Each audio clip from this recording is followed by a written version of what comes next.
Bienvenue dans le Seigneur, bonjour. Nous disons merci à Dieu pour nous avoir donné cette occasion de venir parler de sa part. La parole de Dieu, la parole qui édifie. À travers cette émission bien-aimée, j'aimerais dire à quelqu'un que, vouloir ou pas, après cette vie que nous menons, il y a la mort. Si pas, Jésus revient. S'il sait, chacun de nous est appelé à se préparer pour aller ou au ciel ou dans l'enfer. Ah oui, bien-aimé.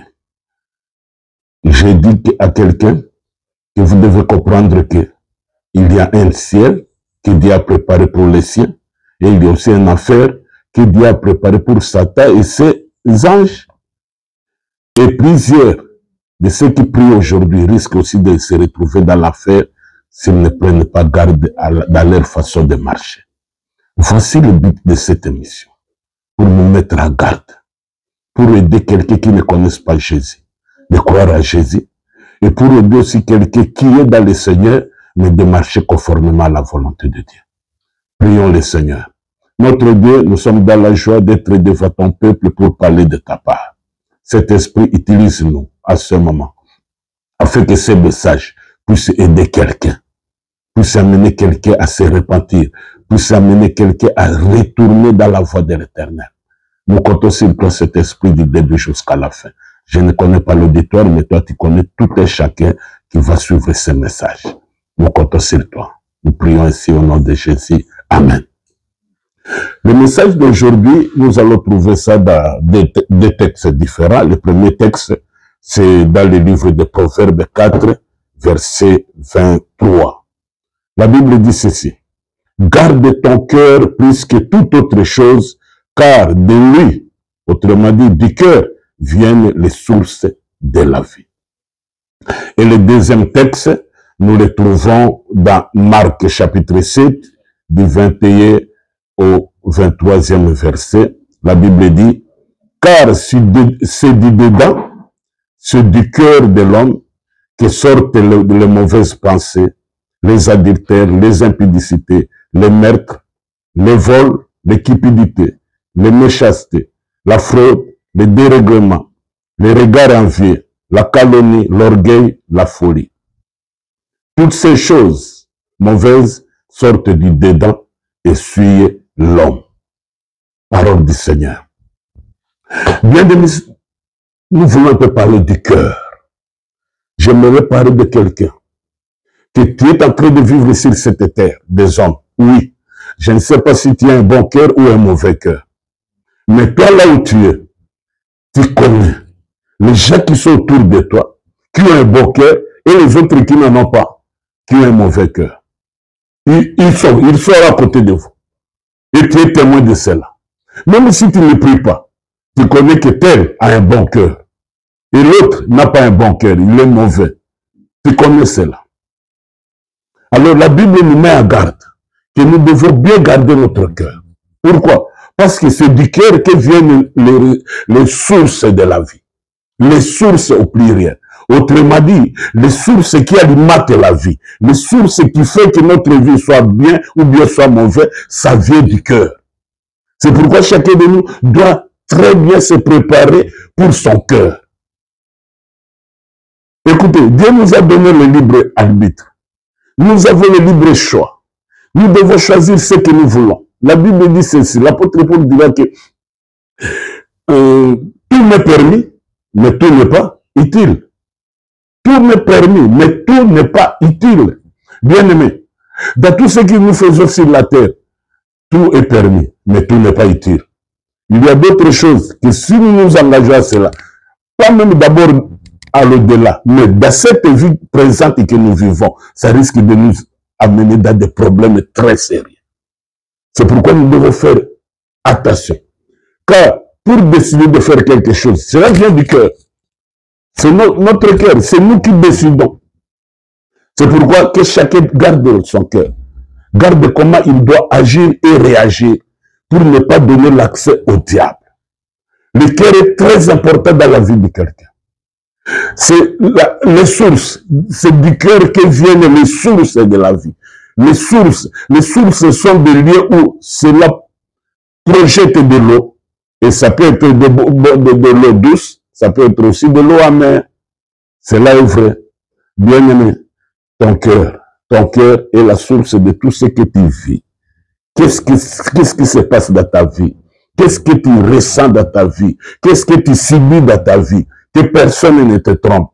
Je dis bien que personne ne te trompe. Ce que tu vis là, ce que tu ressens là, ce que tu subis là, c'est à partir de ton cœur. Tu dois faire attention avec ton cœur pour ne pas laisser la place au diable. Je voulais dire ceci. À partir de ton cœur, à partir de tes décisions, tu peux aller tout droit dans l'enfer ou au ciel. Et je vous dis que tu ne peux pas rater quelque part. Si tu rates le ciel, tu es dans l'enfer. Si tu rates l'enfer, tu es dans le ciel. C'est à toi de choisir. C'est à l'homme de choisir. C'est à l'homme de choisir. C'est pourquoi Jésus nous dira ceci, la Bible nous dira ceci, que Jésus est venu, si quelqu'un croit à lui et lui accepte comme Seigneur et Sauveur, il a la vie éternelle. Il est devenu enfant de Dieu. C'est à la personne de décider. Toi qui n'as pas encore cru au Seigneur Jésus, écoute-moi très bien. Tu es en train de commettre une erreur grave. Tu es en train de commettre. Peut-être que tu ne comprends pas les choses qui se passent. Et pourtant, tu vis dans ces choses-là. Après cette vie terrestre, il y a encore une vie de l'au-delà. Il y a une vie qui continue. Tu sais ça très bien. Même nos ancêtres dans les villages savent que si même la personne meurt, mais cette personne continue à vivre. Continue à vivre spirituellement. Cela est vrai. Tout le monde a cette conscience-là. Qu'après cette mort, la vie ne s'arrête pas par cette terre, par ce que nous vivons sur cette terre. Le corps que nous portons, c'est la terre, ça va retourner dans la terre. Mais l'esprit va continuer à vivre. Et où? Si pas dans le ciel, c'est dans l'enfer. Et comment est-ce que tu peux aller dans l'enfer? Si dans ton cœur, tu choisis ce que Dieu ne veut pas. Tu choisis de faire la volonté du diable. À ce moment-là, l'enfer sera ouvert pour te recevoir sans problème. Sans problème. Donne ta vie à Jésus et cherche à faire la volonté de Dieu.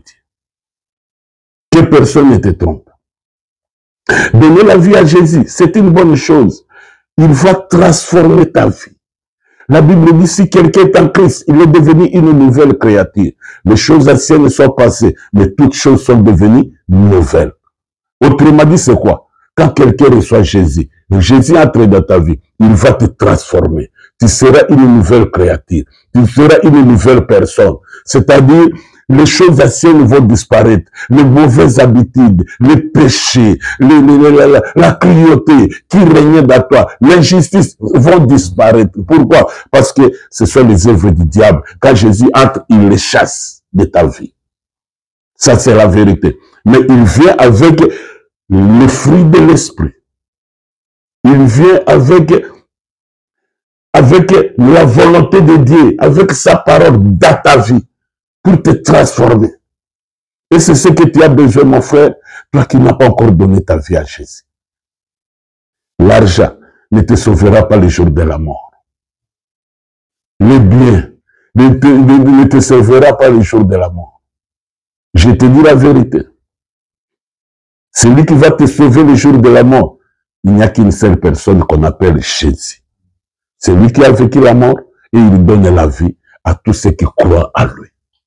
Crois au Seigneur Jésus bien-aimé. C'est une bonne chose. Crois au Seigneur Jésus. Demeure à lui. Marche à lui. Je me suis toujours dit, en vivant dans le péché, en vivant dans le monde, qu'est-ce que tu auras? Même si tu gagnes le monde entier, comme les grands musiciens, les vedettes du monde, ils sont connus dans le monde entier, mais tout en vivant dans le péché, bien aimé, le jour de la mort. Ça sera horrible pour toi. Ça sera horrible pour toi. Et tu as tout perdu. Et tu perdras. Et ton avenir, tu vas souffrir éternellement dans l'enfer. Parce que tu dois savoir que après la mort, Il y a une vie éternelle. Cette vie éternelle, si ce n'est pas dans l'affaire, c'est au ciel auprès de Dieu. Et si c'est dans l'affaire, là où il y a les tourments et les graissements dedans, c'est ce que notre Seigneur Jésus nous a dit. Faites attention, bien-aimés. Crois au Seigneur Jésus. Donne ta vie au Seigneur Jésus. Oui, il te sauvera. Il est venu pour sauver les pécheurs. C'est l'amour du pécheur qui l'a poussé de quitter le ciel pour venir nous chercher. Il est venu nous chercher aujourd'hui, il continue à nous chercher à travers ses serviteurs, à travers les prédications que vous êtes en train de suivre. Il a besoin de toi. Le monde n'a pas de... Enfin, le monde n'a pas d'intérêt. Il n'y a pas de bonnes choses que nous pouvons trouver ça dans le monde. Bien-aimé, donne ta vie à Jésus. Toi qui n'as pas encore cru au Seigneur Jésus. Ne te fie pas. Même si tu as beaucoup d'argent, même si tu es un grand responsable, tu as besoin de Dieu. Je te dis que tu as besoin de Dieu. Oui. Seul Dieu qui est capable de donner des solutions à d'autres problèmes. L'argent, oui, mais l'argent ne donne pas la solution à tout problème. Je le dis bien. Je le répète encore. La Bible parle de l'argent peut tout. Oui, mais en réalité, ça ne peut pas tout. Si tu as l'insomnie, l'argent n'achètera pas ton sommeil. Jamais. Jamais. Jamais. Si tu n'as pas l'appétit, l'argent n'achètera pas ton appétit. Jamais. Il y a des choses que l'argent ne peut pas. Mais Jésus, il peut tout. Parce qu'il est Dieu. Lui qui a vécu la mort, il peut te sauver de tout ce que tu as comme problème. Même si tu as signé un pacte avec le diable, viens à Jésus, il va annuler ce pacte-là. Et le diable n'aura pas même mise sur toi. Dès que tu es dans le Seigneur Jésus. Accepte Jésus, mon frère, ma soeur. Accepte Jésus. Demande à Jésus de venir dans ta vie. Demande à Jésus de régner dans ta vie. Invite-le. Il est là à côté de toi. Et c'est celle que tu dis seulement, Seigneur Jésus, j'ai besoin de toi. Pardonne mes péchés. Viens régner à moi. Transforme ma vie. Fais de moi un enfant de Dieu. C'est fini. C'est tout. Et si tu ne le fais pas la foi, il vient. C'est tout. C'est très nécessaire pour toi. Tu n'as pas encore cru au Seigneur Jésus. Maintenant, je tourne vers ceux qui ont déjà cru au Seigneur Jésus. Ceux qui ont au service du Seigneur. Ceux qui fréquentent les églises. Ceux qui ont été déjà baptisés. Écoutez-moi. Le fait d'accepter Jésus. Le fait d'être membre de l'église. Le fait de servir Christ. Cela ne te donne pas automatiquement l'accès dans le royaume des cieux. Tu sais ce que le Seigneur a dit? Jésus a dit, ce ne sont pas tous ceux qui m'appellent Seigneur, Seigneur qui entreront dans le royaume des cieux. Mais c'est vraiment ceux-là qui font la volonté de mon Père. Bien-aimé, faire la volonté du Seigneur est différent de quelqu'un qui est toujours assidu dans l'église, mais qui ne respecte pas la parole de Dieu, qui ne pratique pas la parole de Dieu. Faire la volonté de Dieu, c'est-à-dire pratiquer ses recommandations. Écoutez, un enfant de Dieu, c'est quelqu'un qui a cru au Seigneur Jésus. Lui n'a pris une décision sur sa vie. C'est Jésus qui dirige sa vie. Autrement dit, tout ce qu'il peut faire doit être conforme à la volonté de Dieu. Autrement dit, à la parole de Dieu. Tu n'as pas le choix. Tu n'as pas le choix, toi qui crois au Seigneur. Je te donne l'exemple de Jésus lui-même. Jésus était devant un défi, un problème sérieux, devant la mort, devant la souffrance. Et qu'est-ce qu'il a fait?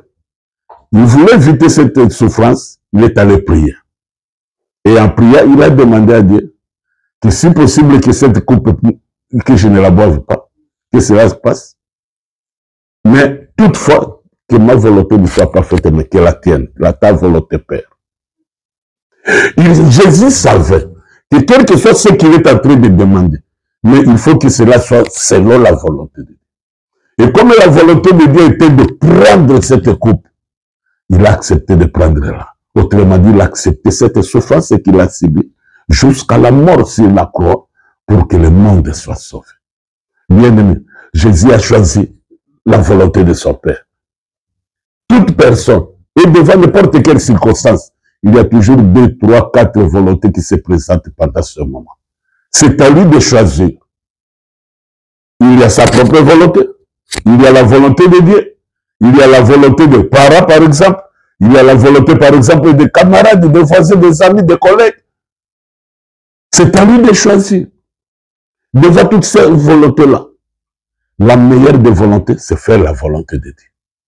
C'est ça, bien-aimé dans le Seigneur. Il y a des gens qui sont dans l'église, mais qui n'arrivent pas à faire la volonté de Dieu. Pourquoi ils ne le font pas? C'est à partir des décisions de leur cœur. Faites attention avec votre cœur. Je le répète, faites attention avec votre cœur. Oui, Dieu t'a donné le cœur pour décider. Tu es l'arbitre de ta vie pour décider de ce que tu veux. Ou de faire la volonté de Dieu, ou de faire ta volonté, ou la volonté du diable. C'est à toi de choisir. Dieu nous met devant des défis, devant les épreuves, devant les tentations. Les tentations seront toujours là. Dieu n'épargne personne de tentations ou d'épreuves. Il n'épargne personne. Mais il te laisse maintenant le libre, la liberté de choisir pour faire sa volonté ou faire la volonté du diable. Si tu te laisses dans la tentation, si tu tombes dans la tentation, tu l'as choisi. C'est ça. Et tu te sépares avec Dieu. Le péché amène la mort. C'est ça la Bible. Le salaire du péché, c'est la mort. C'est pourquoi, bien-aimé, toi qui as cru déjà au Seigneur Jésus, toi qui fréquentes l'église, toi qui se donnes dans l'œuvre de Dieu, écoutez-moi très bien. Tu dois savoir faire un choix dans ton cœur, de faire la volonté de Dieu ou de ne pas faire la volonté de Dieu. Parfois, la volonté de Dieu, c'est trop dur pour l'accomplir. Mais nous sommes obligés. Si tu es de Dieu, tu n'as pas le choix. Ce que je demande à tout un chacun, bien aimé, que personne ne te trompe. Ta religion, ou ta dénomination, le nom de votre église, l'église ne sauve personne. J'ai toujours dit, il n'y a aucune bonne église sur cette terre. Il n'y a aucune église parfaite sur cette terre. Aucune. Je dis bien aucune. Par exemple, dans ton église, est-ce qu'il n'y a pas des impudiques? Est-ce qu'il n'y a pas de menteurs? Là, il y a les menteurs, là, il y a les impudiques. Est-ce que c'est une bonne chose? Non. Non. Est-ce qu'il n'y a pas d'injustice? Parfois, il y a même des pasteurs qui font des injustices. Oui. Mais ils sont toujours pasteurs. Écoutez, il n'y a aucune église. Et je ne te dis jamais de quitter ton église. Non. Si tu as déjà crié au Seigneur Jésus, reste dans cette église. Mais ce que tu dois faire, c'est faire la volonté de Dieu. Pas la volonté des hommes. Même si une église normalise un péché, toi ne fais pas ces péchés-là. Sinon, et toi et tout le monde vont en enfer. C'est ton cœur qui va choisir. Dieu ne te dira pas, ne te justifiera pas en disant que non, parce que c'était l'église qui vous a poussé de faire ça, c'est pourquoi je vous comprends. Non, non, non. Non, non, non. Dieu a mis sa parole à la disposition de tout le monde. C'est à chacun de la pratiquer ou de ne pas la pratiquer, d'obéir ou de ne pas obéir. Et tu es le responsable de ta vie. Ton cœur a décidé. Bien-aimé, tu dois comprendre le rôle de ton cœur dans ta vie. Prends cela au sérieux. Prends cela au sérieux, je le répète. Alors, bien-aimé dans le Seigneur, je vais terminer par ceci.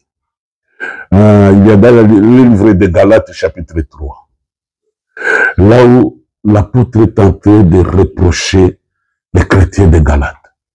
Qu'est-ce qu'il a dit? Il dit, oh Galates, qui vous a fasciné? Autrement dit, qui vous a envoûté ou qui vous a ensorcelé? Vous qui avez commencé dans l'esprit, par l'esprit, comment voudriez-vous terminer par la chair? L'apôtre s'adressait aux chrétiens. Et c'est la plus grande maladie qui règne aujourd'hui dans l'église, mais les gens sont inconscients. Les chrétiens sont inconscients de cette maladie. Ils ont commencé par l'esprit. Ils ont vécu la crainte de l'Éternel. Ils obéissaient à la parole de Dieu automatiquement. Ils se donnaient dans la vie de prière. Ils s'engageaient à être toujours présents et à temps dans les services de l'Église. Mais aujourd'hui, ce n'est plus le cas. l'amour de Dieu a refroidi dans leur cœur. C'est grave. Ils ne se donnent plus dans l'œuvre de Dieu. Les autres, à cause des scandales qu'ils ont vécu dans l'église, ils ont abandonné même le travail qu'ils faisaient dans l'église. Et ils se sentent à l'aise comme ça. Ah non, non, non, non. La Bible dit, Jésus dira, celui qui a mis la main dans la charrière regarde derrière. Il n'est pas digne du royaume. Il ne peut pas être digne d'être appelé disciple de Christ. Bien-aimé dans le Seigneur. Nous allons servir le Seigneur dans les persécutions, dans les tribulations, mais que rien ne puisse diminuer l'amour de Dieu à nous. Nous devons toujours engager et exceller dans ce que nous sommes en train de faire pour Dieu. Pourquoi tu as rétrogradé? Pourquoi? Toi qui t'es donné dans les choses de Dieu. Toi qui ne voulais pas rater une séance de prière, une veillée de prière, tu étais toujours présent. Mais aujourd'hui, tu ne veux plus donner de ça. Quand au programme de prière, ça te découle, tu découtes les prières. Bien aimé, c'est très dangereux pour ta vie. Le Seigneur a dit, souviens-toi de ton premier amour. J'aimerais dire à quelqu'un, c'est une erreur de penser que quand quelqu'un est dans le Seigneur, tout sera facile. Il n'y aura plus de problème. Non, c'est faux et archi faux. Ce n'est pas ça ce que dit la Bible. La Bible dit, le malheur a été souvent qui? Les justes. C'est ça la Bible. C'est ça la Bible. Paul dira quoi? Ceux qui veulent vivre pieusement Jésus-Christ seront persécutés. Et ces persécutions ne peuvent pas nous faire reculer dans les choses de Dieu. Au contraire, ça veut nous donner encore la force d'avancer. Voici la promesse que le Seigneur nous a faite. Peut-être que tu n'as jamais compris cela. Il a dit ceci. Si je ne me trompe pas, c'est dans Jean 16, verset 33. Il dit ceci.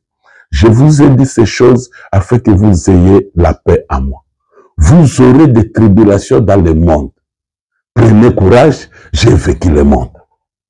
Il nous a promis quoi ici? Les tribulations dans le monde.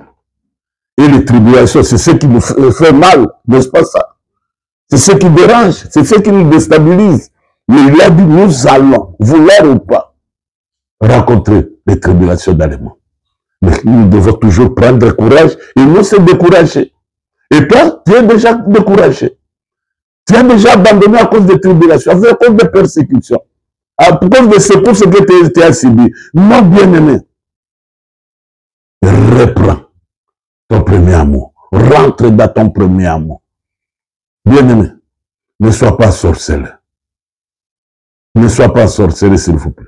Quitte cet envoûtement-là. Quitte cet envoûtement par le nom puissant de Jésus-Christ. Oh, je crois fermement que le Seigneur est en train de te convaincre à travers ce message. Tu as besoin de retourner. Tu as besoin de reprendre ta place. Oui. Parce que ta place, ce n'est pas dans la chair, dans les péchés, dans les choses de ce monde, dans les coutumes de ce monde. Non. Nous sommes du ciel. Nous devons nous perfectionner aux choses du ciel et non aux choses de la terre. Voici le message que j'avais pour toi. Je crois que tu as reçu, tu as compris une leçon. Bien aimé, ne joue pas avec ta vie. C'est ton cœur qui va décider maintenant de quoi tu dois faire. De quoi tu dois décider maintenant. Car de ton cœur viennent les sources de la vie. Tu veux une belle vie qui glorifie le Seigneur, décide pour la gloire de Dieu, pour faire la volonté de Dieu. C'est ce que le Seigneur a voulu te parler ce matin, cette journée. Merci beaucoup. Nous allons prier. Notre Dieu, notre Père, je te loue, je te bénis parce que tu es merveilleux. Tu as bien voulu nous parler. Seigneur, je prie pour tous ceux-là qui nous suivent. Aujourd'hui, demain ou après-demain. Que le Saint-Esprit travaille, touche les cœurs. Oui, convainc, parce que c'était un de tes rôles. Convainc le bien-aimé qui a suivi. Qui n'a pas encore crié au Seigneur, qu'il donne sa vie au Seigneur. Et celui qui est dans le Seigneur, qu'ils savent marcher dans la volonté de Dieu. Et je laisse tout le monde entre tes mains. Bénis tout et chaque Seigneur. Au nom de Jésus, ainsi j'ai prié. Amen. Amen. Alors, je peux donner mon numéro de téléphone. Plus 243, parce que je suis en République démocratique du Congo. Plus 243, 81, 554, 28, 68. Plus 243, 81, 554, 28, 68. Merci.